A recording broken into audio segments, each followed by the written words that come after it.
মানুষের বাড়ি কাজ করে যা পায় তা দিয়া সংসার চালা।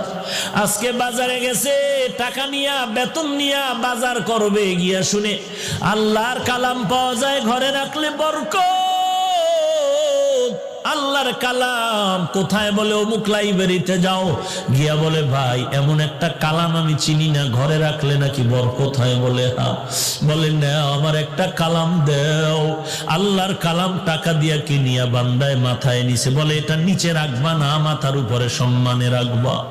আল্লাহর বান্দা মূর্খ মানুষ, আল্লাহর কোরআন সম্পর্কে কোনো ধারণা নাই। এতটুকু জানছে এটা সম্মানের কিতাব, এটা নিচু জায়গায় রাখবা না। আল্লাহর বান্দা কোরআন মাথায় নিয়ে বাড়িতে রওনা। ঘরের দরজায় গিয়া বলে রে বিবি, মনে কষ্ট নিও না, আজকে বাজার আনি না, এক আল্লাহর কালাম নিয়ে এসেছি।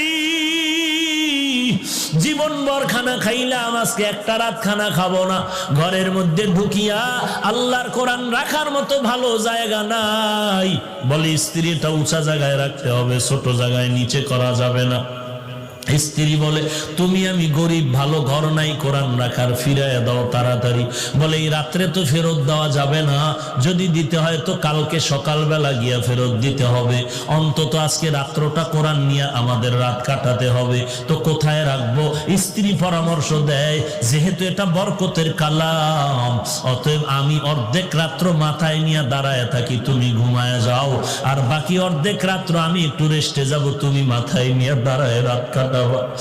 স্ত্রীর পরামর্শ অনুযায়ী স্বামীও রাজি হয়ে গেল।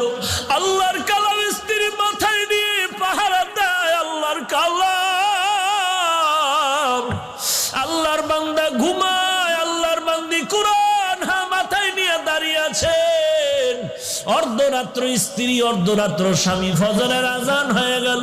একজন ওযু বানাইয়া নামাজ পড়লেন। সকালবেলা বলে কোরআনটা বাজারে ফেরত দাও। আল্লাহর বান্দা বলে এত কষ্ট করে আল্লাহ ভিতরে কি আছে একটু খুলিয়ে তো দেখলাম না। দুজনে বসিয়া বলে দেখি আল্লাহর কালামটা কেমন। আল্লাহর বান্দার বান্দি দুজনে কোরআন খুলিয়া পৃষ্ঠা উল্টায় আর বলে হাযা কালামু রাব্বি, এটাই কি আমার মালিকের কালাম, এটাই কি আল্লাহর কথা। এই কোরআন পৃষ্ঠা উল্টায় আর দেখে, আর চোখের বাণী ছাড়িয়া কান্না করে, কোরআন বুঝতে পারি না, চিনতে পারলাম না। আল্লাহ বলেন বান্দা, আমার কোরআনের যারা সম্মান করছে আমি তোদের সম্মান বাড়ায় দিব। দুজনে পৃষ্ঠা উল্টানোর পরে স্ত্রী স্বামীকে বলে কি বুঝলা? স্বামী স্ত্রীকে বলে তুমি কি বুঝলা? বলে জানি না।